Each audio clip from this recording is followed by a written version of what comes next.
everyone! Welcome back again sa ating YouTube channel. Again, this is Lori Dia Magalpok, and for today's video, another day, another ulam. So ito, meron ulit tayong manok. Manok ulit tayo, and tingnan ko kung anong pwede natin gawin luto dito. Ayan. Kuya ko ang bumili nito kanina. Yan, ako naman yung magluluto. Okay. Alisin natin ito. Yan. So, tingnan nyo kung anong ating lulutuin for today sa manok na to. Huwag kayong magsawa. Kasi dito ay islang tabang, manok. Yung mga ganun-ganun. So, let's go! So guys, alam nyo na yan ha. Kailangan natin siyang ibabad sa asin para matanggal yung lansa. So, hugasan mo na siya ng mabuti. Ayan. Kailang hugas tayo dito. Tapos ay bababad natin. Babad natin siya sa ayan. Bababad pa naman tayo sa asin.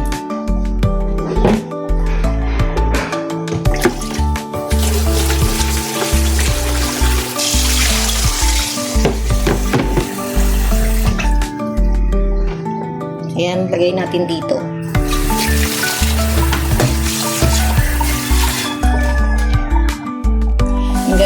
Lagay tayo ng ng asin. Ayan o. Pwede na to. Ayan. Bababad lang naman natin yan saglit. Ayan. Ayan natin ang tubig. Tapos, durugin natin yung asin. Ayan. Okay. So, ayan. Lagay na natin dito yung ating manok. Wala-walay nga natin dito. Yung mga manok nila, hindi nila tinatagtag na mabuti. Ano ba yan? Hindi siya nakahiwang mabuti.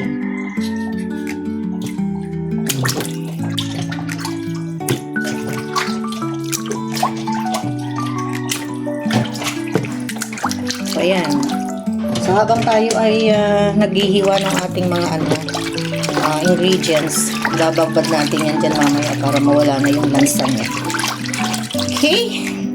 So, ayan, magcha-chop tayo ng sibuyas, bawang, and then meron tayong patatas at meron tayong carrots. So, mamaya, wala akong bell pepper, kaya meron tayong ibang ilalagay. So, start natin. Start. Start again.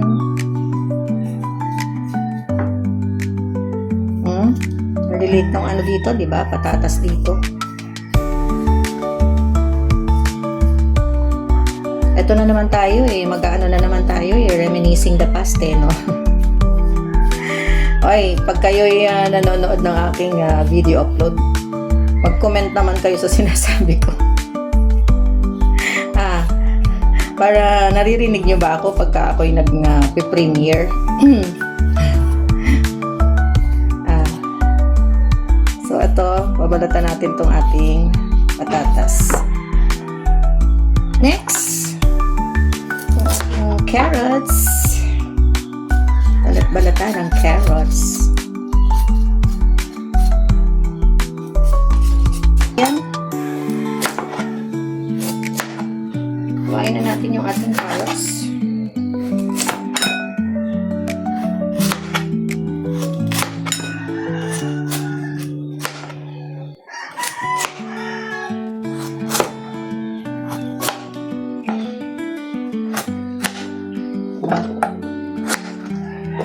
Tapos, kaya natin to. Ipiprito natin kahit saglit.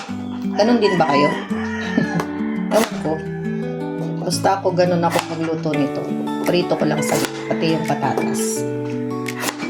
Diba? Kakaiba ako maghiwa ng carrots, diba?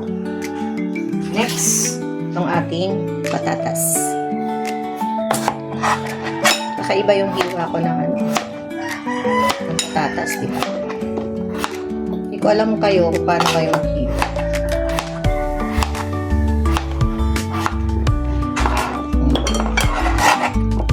Yeah! So, next natin yung ating sibuyas at bawang. Alam niyo bang naubos na yung mga ginagamit ko dito? Tingnan niyo yung mga, balikan niyo yung aking mga video dyan. Naubos na yung aking mga ginagamit na gamit dahil babagsak.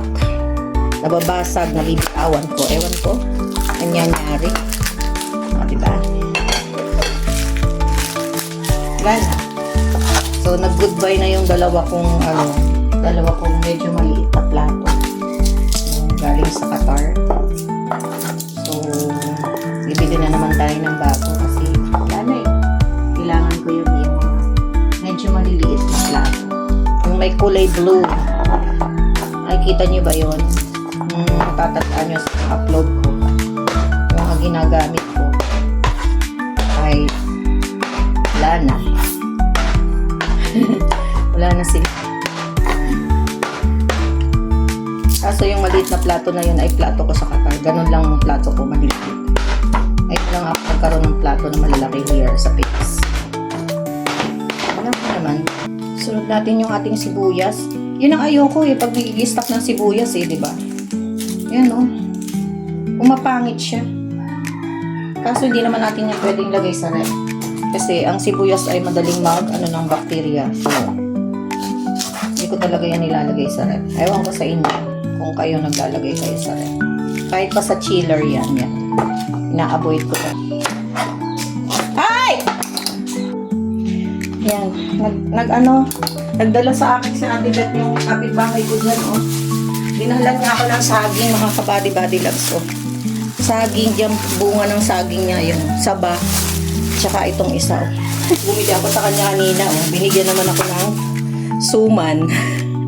Suman na kamote daw to sa, bigas. Pagbihira. Hindi na ako naubusan sa kanya ng utang. Kabayad ko lang sa kanya ng utang ko kasi nagpunta ako kanina. Tapos ayun, may dala na naman siyang saging. Ayan na guys, ito na ating complete na ricados. Siyempre meron tayong patatas, may carrots, sibuyas, bawang, paminta. Siyempre maglalagay tayo ng bedsheet. Meron din tayong ditong gatas, ebap. Yan. Beyond paid promotion, meron tayong green peas. Yan. Not paid promotion. Yan, pineapple tidbits from Del Monte, not paid promotion. Ayan. So ito yung ipapalit ko sa ating pepper, green and red bell pepper. Wala walang nabili yung kuya ko. So syempre meron tayong asin, patis, 'di ba, para sa ating paggisa. But first of all, ito ay ipiprito ko muna ng sandali. Okay? Let's do it. So, ito na mga kabady-body loves. Magpiprito na tayo ng ating patatas. Prito natin yan.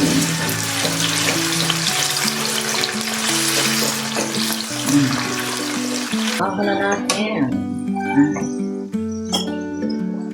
Sarap na yan mamaya pag kinain natin. Ay! Nalaglag. Lagi na lang, may humihingi. Lagi silang ganyan. Why oh why? At syempre, sunod natin itong ating carrot. Yung carrot, saglit lang naman yan. So, habang hinihintay natin yun, hugasan na natin itong ating manok. Yan, okay na yan.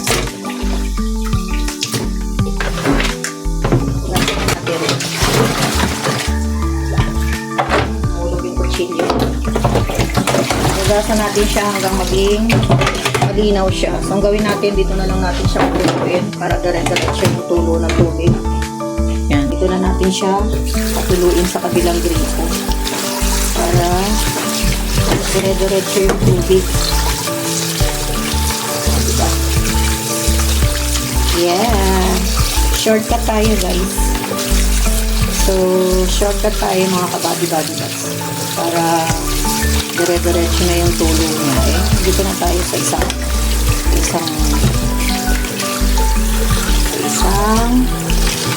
lababo. Isang matiis na lababo. Okay? Tuluin natin siya para yung excess niya na tubig ay tumulo-tulo. Okay. So, ito na. dun, magigisa na tayo. Let's go! And luto na rin tong ating carrots. Ahon na natin yan. At tayo magsisimulang maggisa. Dito na rin tayo magigisa. Kaso, sobrang dami ng mantika. So, bawasan natin. Overloaded. So, ayun na nga. Ang sabi ko nga, ang akin lang comment dito sa ating Red Chef nakaangat yung gitna. Ito. Kaya yan na yung unang masusunog. Kaya lagi natin ganyan na, lagi natin paikot-ikot na ganyan. Masusunog talaga yan kasi wala siyang mantika dyan eh. So, mag-isa na tayo. Sama na natin lahat ng sibuyas bawang para hindi sila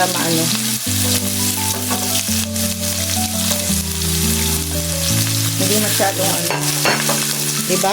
Tingnan nyo yung gitna. Mawawala yung sa gitna. Kaya ang mangyayari, yan yung unang nasisira. Meron ako nakikita mga nag-cooking vlog din dyan. Yun, yung gitna nila na ganito, wala na. Medyo brown na. Ibig sabihin, nasunugan. And ayan, medyo brown na siya. So, ilalagay natin yung ating ayan. Ayan natin yung ating manokski dyan. Atin na yan ibibisa. So, diba? Nakasya na yan dito. Kasi wala na masyadong halok na gulay. Kaya pwede na yan natin igisa-gisa. Diba? Ang lalaki ng hiwa naman. Parang hindi papahuli ng buhay. So, alam niyo na yan, kapag nagigisa ako, kasabay na natin ang konti ng paminta.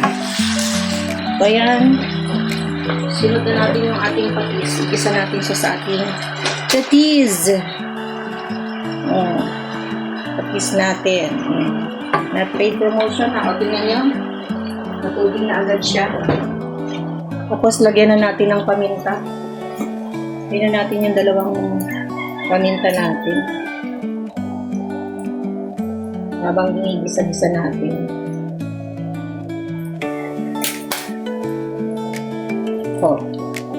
Diba? Uy, gumalaw.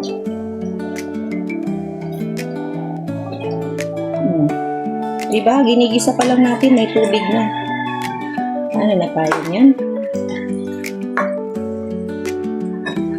May tubig na agad. O, paano pa mamayang yan? Kaya, usually, hindi muna tayo maglalagay ng tubig. Diba? Ang laki, oh. Grabe naman yung hiwa nila. Sa bagay, hindi naman ito pang karinderya. So guys, takpan muna natin yan.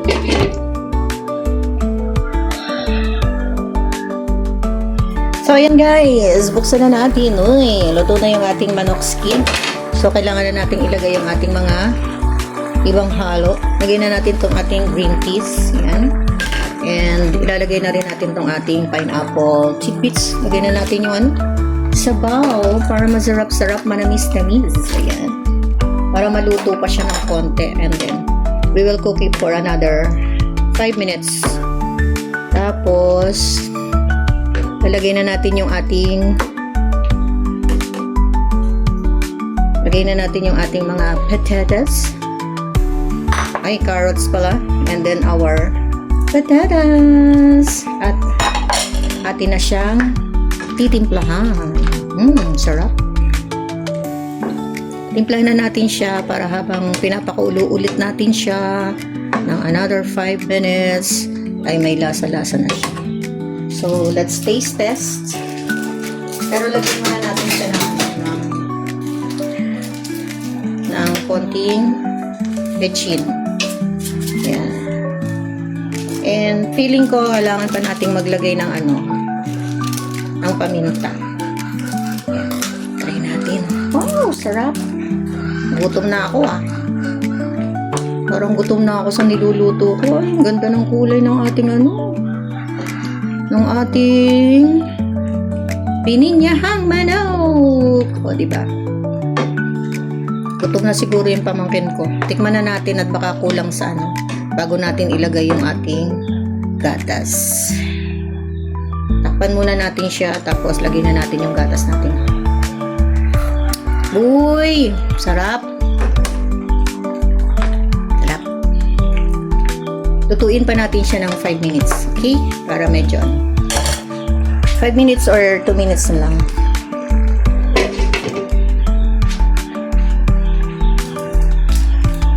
So, ayan na. Buksan na ulit natin. At ating lalagyan na ng wow, sarap.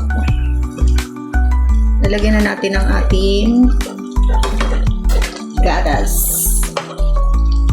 Hinaan natin yung apoy para and ilagay na natin ang ating gatas. Sarap yan. Ang sarap nito. Ilagay na ba natin to lahat? Baka naman sobrang creamy na nang mangyari sa ating pininyahang manok. Pag nilat natin tong isang malaking gatas. Anyway, natin. Uy, kalahati na. Kalahati na siya, guys. Yan. So, hindi natin siya tatakpan para hindi mabuo-buo yung gatas. Tapos, yung isang kulo natin ay inaan lang natin yung apoy para ay, ang sarap niya.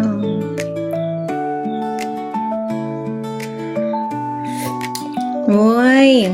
So, ngayon, kailangan na natin siyang timplahan kasi medyo matabang. Lagyan natin siya ng jazin. Kung sa akin, pwede na yan kasi nga bless ako sa salt. So sila, bahala sila. Maglagay sila ng asin ulit. Kaya magsawsawan na lang. Magsawsawan sila ng patis. Ayan na. Di loves ko ang charap-charap. Papakaluin lang natin yan ng isang kulo. And then, we're done. Ay, sarap, oy. Diba? Wala tayong bell pepper. Kaya mo na.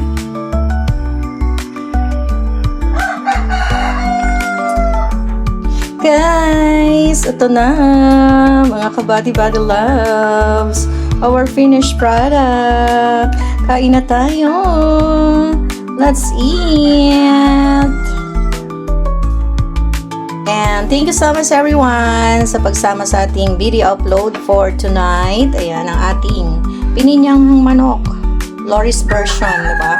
Thank you guys and God bless sa ating lahat and I love you all. Thank you. Bye-bye everyone.